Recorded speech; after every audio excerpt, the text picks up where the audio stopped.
los espacios a los que hace referencia Jackson son aquellos que tienen que ver particularmente con las misiones y su ubicación espacial. Sobre ello, yo quería mostrar, a ver si... Quería compartir con ustedes una presentación, ahí estamos, sobre el tema. Bueno, de paso, acá abajo tienen el nombre completo de nuestro trabajo de investigación, y de este lado puse algunos restos de lo que queda en la actualidad en las misiones, que se pueden ver, y bueno, paso a hablar sobre el patrimonio construido y la pandemia. El punto en cuestión tiene que ver con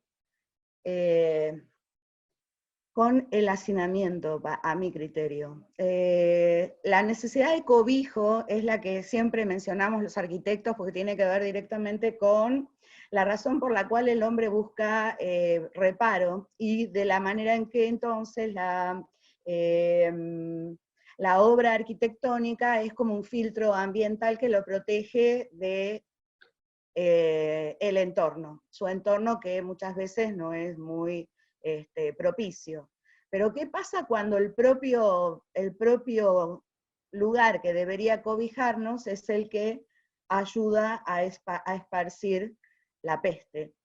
Con ello podemos atravesar la historia de la arquitectura, no particularmente la de las misiones, pero la red de asentamientos que establecieron los jesuitas, en muchos casos, en las misiones, voy a hablar en las misiones de guaraníes, fueron asentados como un racimo, lo que en la actualidad se llama clúster, y que sirve a los fines del diseño territorial, básicamente. El clúster es justamente eso, pequeños elementos unidos relacionados entre sí por otra situación. En este caso, las relaciones, como bien decía Robert recién, tienen que ver en muchos casos con los ríos. La peste venía por los ríos.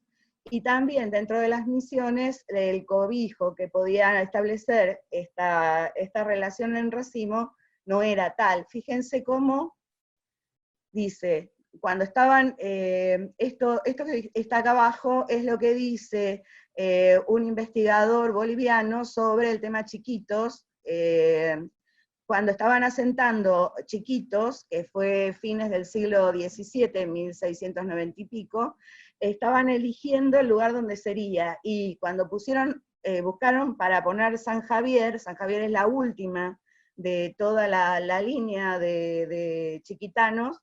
Cuando pusieron San Javier, pensaron en San Javier, decían que San Javier estaba demasiado cerca de Santa Cruz de la Sierra, que era la comunidad española que estaba próxima, que son 300 kilómetros en la actualidad, y en ese momento también, ahora es mucho más próximo por los medios de comunicación, y en ese momento era 300 kilómetros, parecía demasiado cercano, acá, demasiado cercano a Santa Cruz de la Sierra, con el consiguiente peligro, ya que lo hacía vulnerable al ataque de buscadores de esclavos. O sea, estaban por un lado los esclavistas portugueses, por el otro lado los esclavistas españoles, y en el medio las misiones que trataban de alejarse lo máximo que podían de esas situaciones. Bueno, el mapa que estoy mostrando es este de acá, este de Sudamérica, es este. Es un mapa bueno, la mayoría de planos y mapas que muestro son gentileza de Robert de la Biblioteca del Congreso de Estados Unidos, y sobre eso yo estuve trabajando. Fíjense, en este caso, este mapa está mostrando los 3 centros urbanos más importantes, cuál era el de Lima, especialmente el de Lima, segundo el de Asunción, y tercero el de Buenos Aires. Y donde estaban los 2 grandes ríos, y el tercero que sería el Uruguay, en realidad es el Paraná, este es el Uruguay, y este es el Iguazú. Esos 3 grandes ríos son los que van a generar este transporte de todo y también de la peste. Fíjense, ahí está Chiquitos, más arriba está Mojos, en actual territorio boliviano, y acá nosotros tenemos los guaraníes, que estamos entre el sur de Paraguay, la provincia de Misiones y el norte de Corrientes, de Argentina, y el Río Grande del Sur en Brasil. Toda esta región es la que originariamente se llamaba la Paracuaria. Bueno, acá esto, bueno, no se ve mucho, bueno, acá tienen un plano más específico. De ese plano estamos viendo la parte de las misiones. Por ejemplo, la que mencionaba recién Jackson está por acá abajo, que es Yapeyú. Perdón, por acá abajo. La que mencionaba como límites son estas, las últimas de actual Paraguay. Y acá están las que van en tira en Brasil, actual Brasil. Las de Argentina están bastante relacionadas con este concepto que decía de clúster, en donde las relaciones, ahí estamos, tenemos una misión, en este caso la de Concepción. Concepción que está por acá abajo.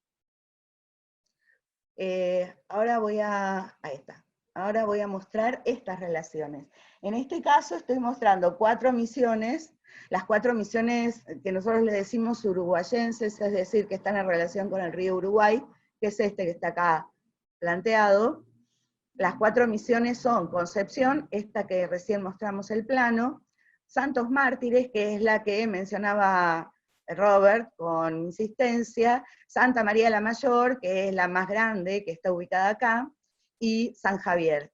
O sea que en estas 4 misiones podemos ver las relaciones entre misiones, intermisionales, en donde los pueblos estaban ubicados entre 9 y 20 kilómetros entre sí, que era una jornada de caminata.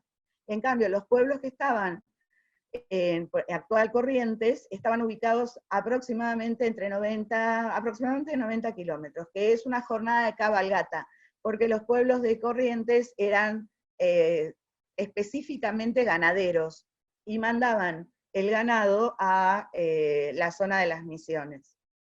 En el caso de, también estamos viendo acá, fíjense, 2 pasos, el paso de Campestre y el paso de San Isidro, este es el más mencionado, por el cual se podían relacionar con los pueblos que estaban en el río, del otro lado del río Uruguay, en actual Brasil. Cuando Jackson está contando el tema de que llega la orden del rey de España de desalojar los pueblos, los 7 pueblos que estaban del lado actual brasilero, se produce una conmoción porque la mayoría de las misiones, las misiones costeras del lado argentino, habían poblado las misiones del lado brasilero, por lo tanto eran familia y además tenían los sembrados, tenían las huertas, tenían los lugares productivos del otro lado del río, por lo tanto fue terrible para las misiones lo que sucedió en ese momento. Voy a un poquito avanzar y voy a mostrar en este caso, es un dibujo que nosotros lo queremos mucho. Es un dibujo que es un plano y es una vista al mismo tiempo, muy interesante. Para todo esto, quería contar que, ¿por qué es así? Es de 1792 este plano.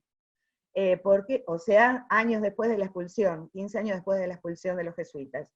¿Por qué es así el plano? Porque no estaban todavía no estaban las reglas del buen arte del dibujo de planos, que las establece Gaspar Monge en 1795, a raíz de justamente la parte de la Revolución Francesa que tiene que ver con la igualdad. Entonces, para igualar toda la producción arquitectónica, se iguala a partir de unas reglas para el dibujo, que son posteriores a este plano que estoy mostrando que me va a servir para establecer algunas cuestiones dentro de la misión, para mostrar algunas cuestiones dentro de la misión, de cómo estaba organizada. Para empezar, quería mostrar los caminos.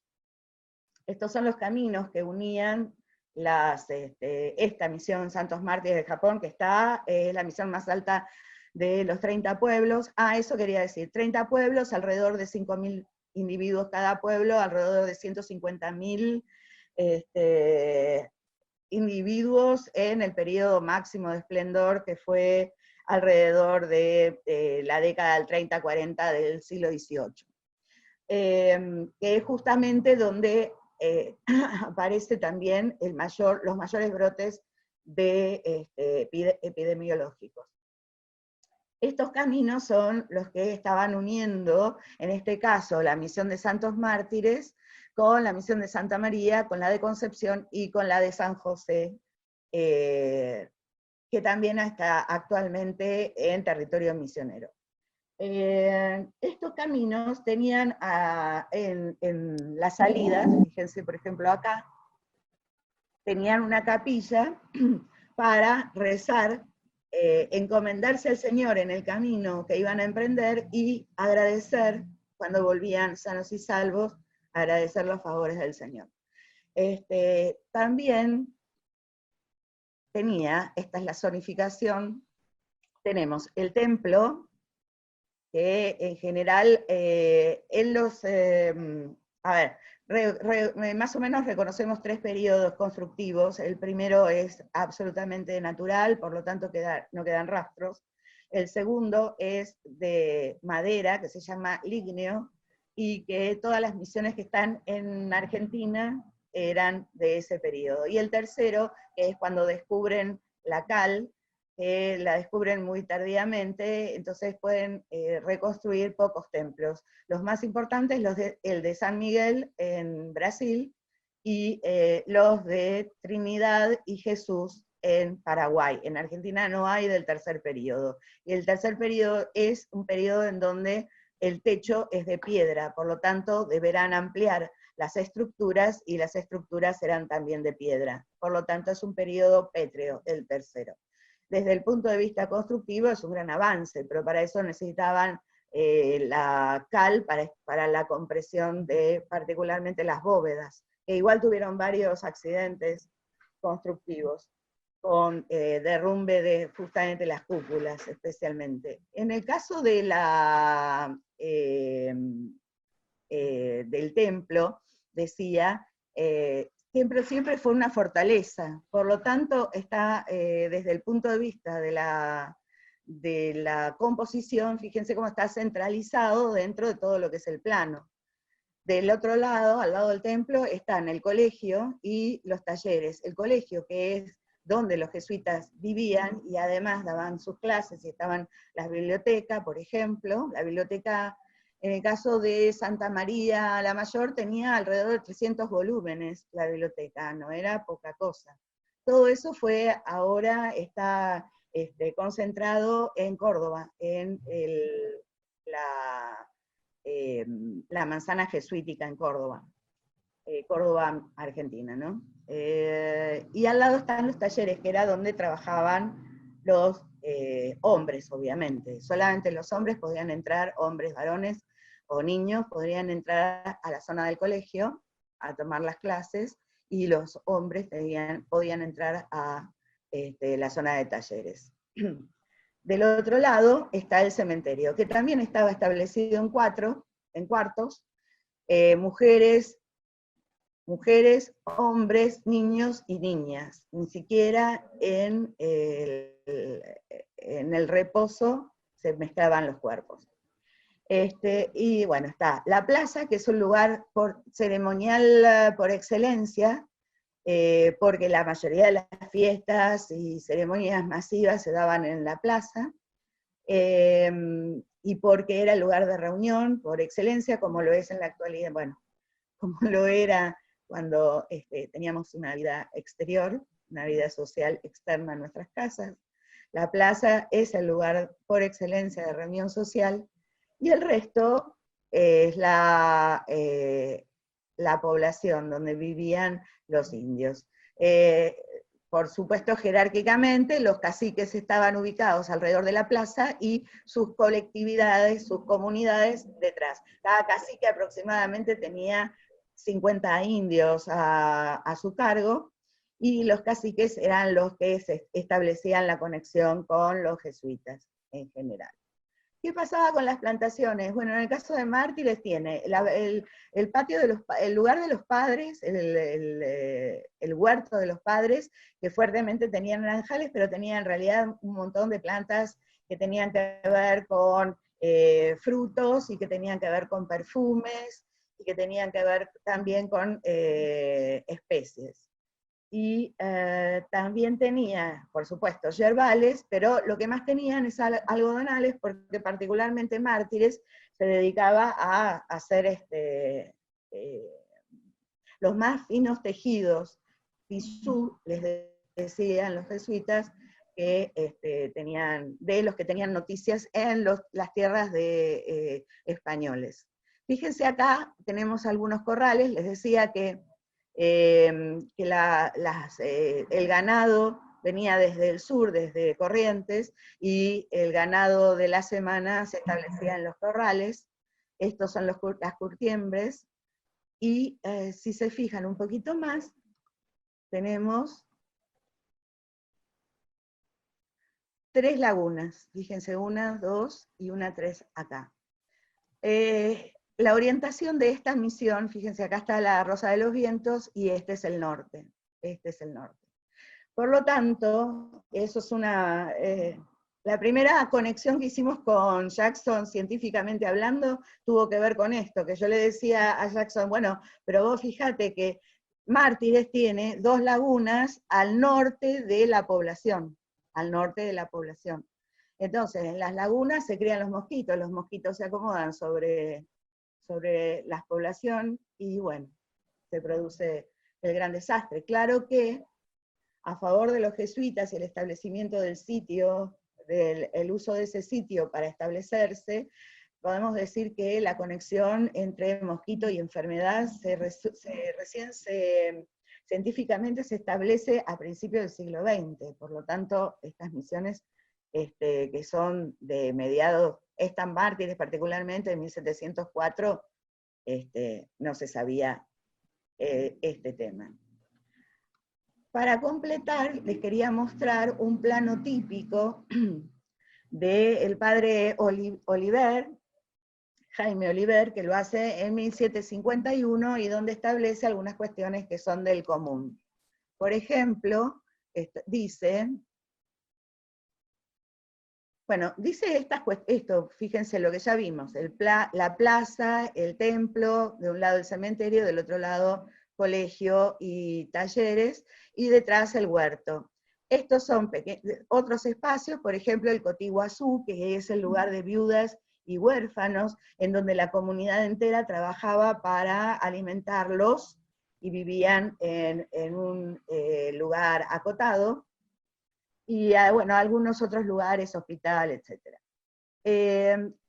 Y habla de los cuadrilongos, que son estos. Estos son los cuadrilongos, estoy mostrando los que están en relación con la plaza, y si se fijan, están particionados. Están particionados, y dice que son entre 7 u 8 habitaciones. Estas habitaciones son en donde vivía cada familia. Las familias podían estar compuestas desde 2 individuos que recién se establecían hasta, como decía Jackson, podía tener hasta 10 hijos. Pero bueno, supongamos que los 10 hijos no estaban viviendo junto con la familia de origen, pero por lo menos 4 o 5 o 6 por habitación. Las habitaciones son de aproximadamente 3,5 por 3,5, 4 por 4 metros. Por lo tanto, estamos hablando de lo que en la actualidad se llama hacinamiento. Hacinamiento es cuando hay más de 3 personas por dormitorio. ¿Qué quiere decir? Que si yo tengo una casa que tiene estar y dormitorio, y somos 4, si 2 duermen en el estar, estamos bien, pero si todos duermen en el dormitorio, estamos hacinados. El hacinamiento produce muchos problemas. Los más famosos y comunes son estos que estamos transitando, por eso el distanciamiento social. O sea, cuanto más cerca están los individuos entre sí, más transmisibles son las enfermedades, por un lado, y por otro lado, muchos problemas psicológicos pero que fueron estudiados mucho después, desde ya.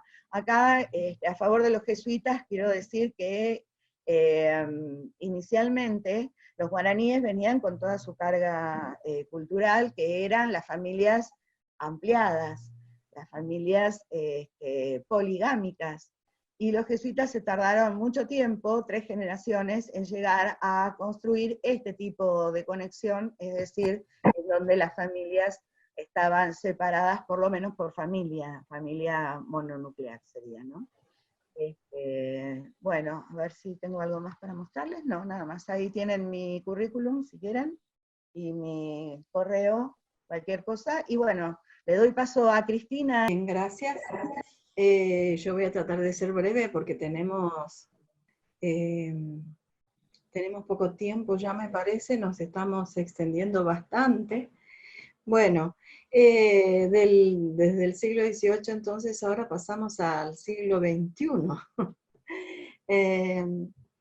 Bueno, la relación entonces que establecemos con esto que estaba comentando tanto Robert Jackson como Graciela Cuna, es que estas enfermedades, estas pestes llegaban de la mano de los viajeros, ¿no? Ya sean conquistadores, colonizadores, y bueno, así es como se trasladaban de un continente a otro, de un lugar a otro, como comentaba Robert, el vehículo principal era el comercio, ¿no?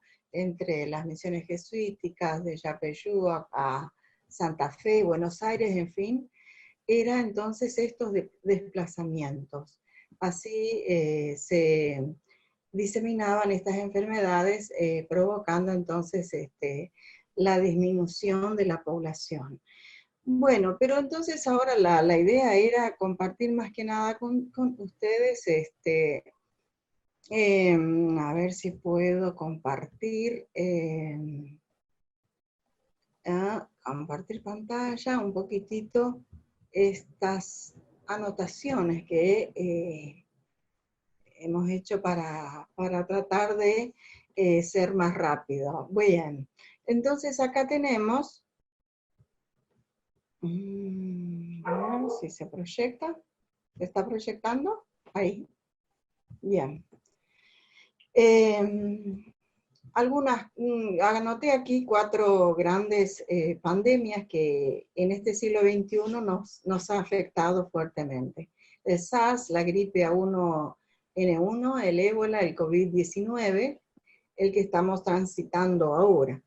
En todos los casos, como ya señalaba, el desplazamiento de personas es el principal vehículo por el que se expande entonces todas estas enfermedades. Ahora sabemos, estamos viviendo que el COVID viaja con las personas, viaja con las personas. Y es ahí donde entonces el turismo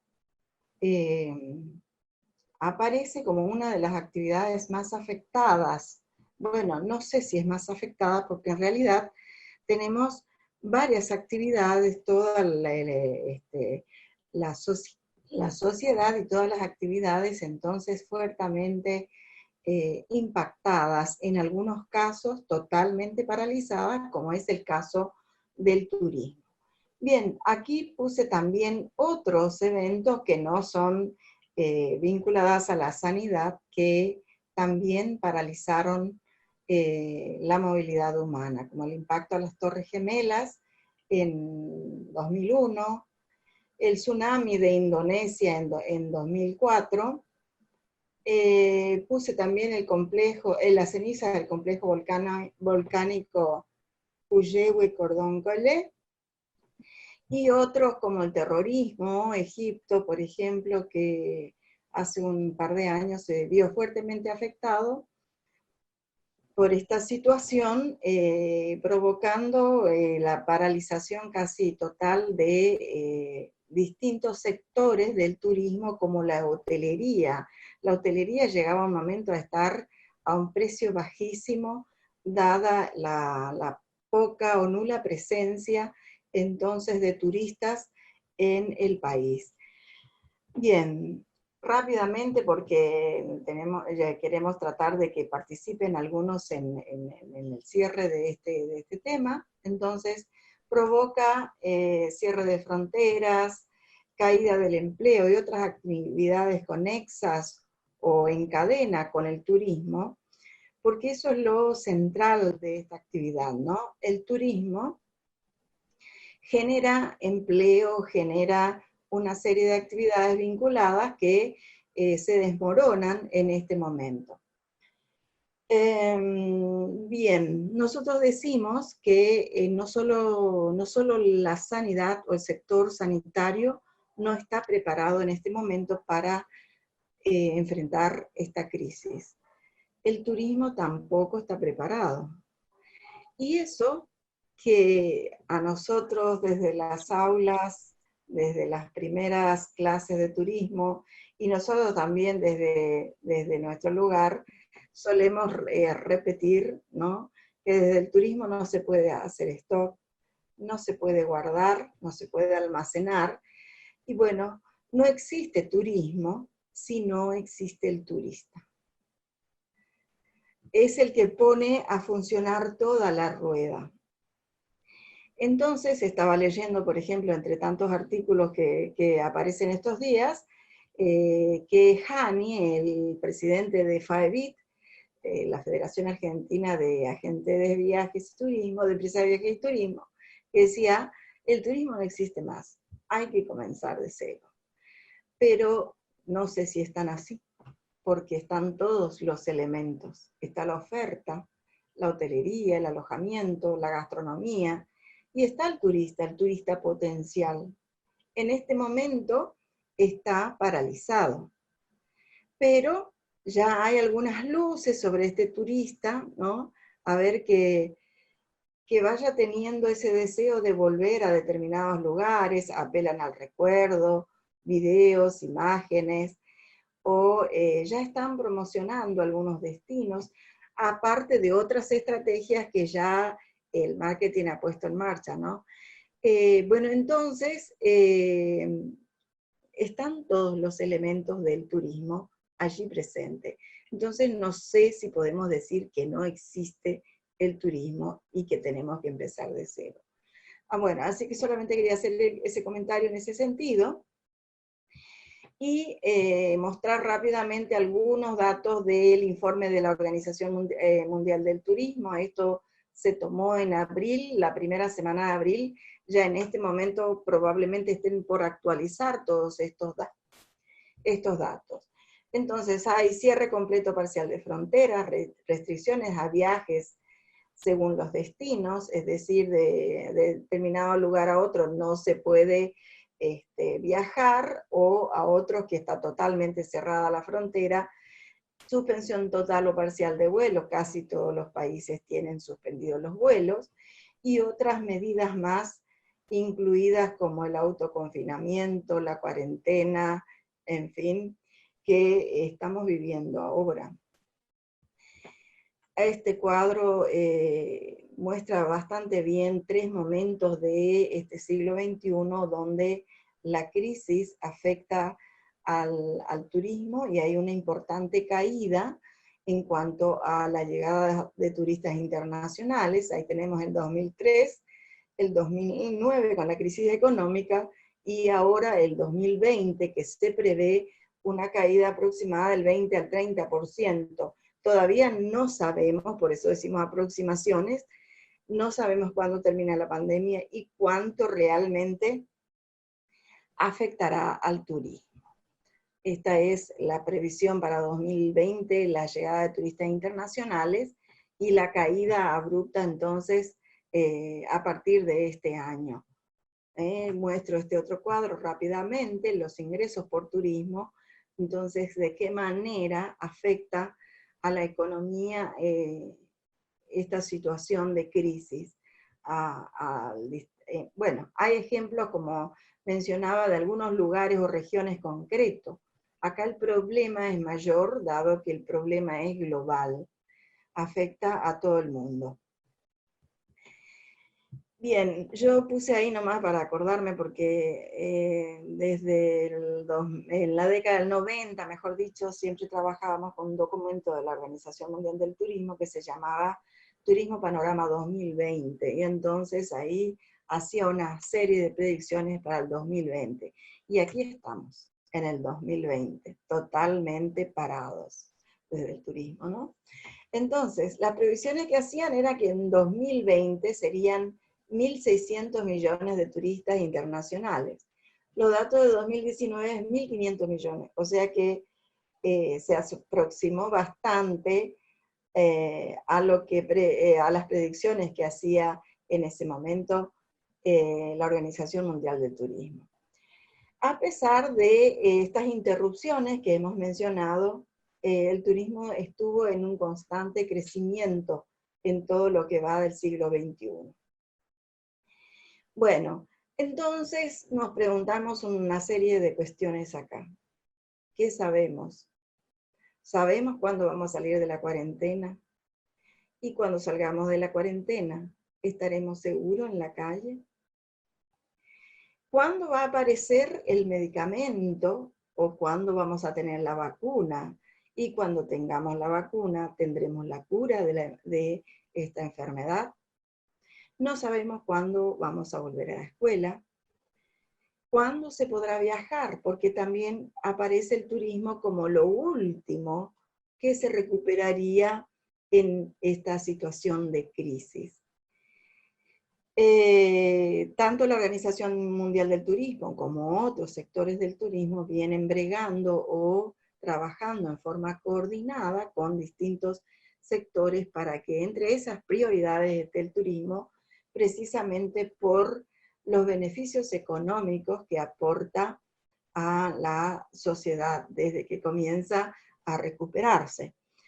Bien, la cuestión, son muchas las preguntas que tenemos, muchas ideas, leemos, escuchamos y podemos aportar también. Entonces hay algunos requisitos como de la cuarentena, la suspensión de emisiones de visados. Sabemos ya que hay tensiones entre algunos países en esta situación de crisis, que seguramente va a haber restricciones de viajes entre esos países. Y bueno, la certificación sanitaria aparece como una posibilidad de que se requiera para realizar los viajes cuando se comience a recuperar las actividades y entre ellas el turismo. Entre las restricciones que aparece también es el distanciamiento social, que en las empresas de transporte, en los hoteles, no haya tantas personas o viajando o alojándose, en fin. Son restricciones que lleva también al sector a replantearse si esto sería negocio, sostenerlo de esta manera. ¿Será posible sostenerlo de esa manera económicamente? Bueno, así que cada una de estas ideas que van surgiendo también tienen sus pros y sus contras. Bueno, la OMT, la Organización Mundial del Turismo, ya está lanzando este eslogan, viaja mañana, como para colaborar en que las personas queden en sus casas y pospongan los viajes. Y los viajes que se están pensando ya también desde distintos organismos de gobierno o comerciales, empresariales, es el viajar a lugares más bien cercanos, a atender más bien a una demanda nacional, regional, y por último, entonces, los viajes internacionales. También esto se puede plantear o puede incidir en pensar que no sería negocio si todos van a vender un turismo regional, nacional, etcétera, quizá no sea muy rentable para las empresas y así sucesivamente. Entonces, para cada cosa aparecen otros problemas y que habrá que trabajarlos, habrá que trabajarlos. ¿Cómo? ¿Qué va a cambiar? ¿Vamos a volver a hacer turismo a la manera en que estamos acostumbrados. Y bueno, de allí se habla de un turismo responsable, de un turismo sostenible, de una recuperación gradual, de una recuperación responsable. Es decir, que los valores que primen en este caso sea una responsabilidad compartida, la solidaridad, actuar siempre ante las decisiones que se vayan a tomar con responsabilidad, tratando de acatar lo que los consejos, las sugerencias desde el sector de sanidad, ¿no?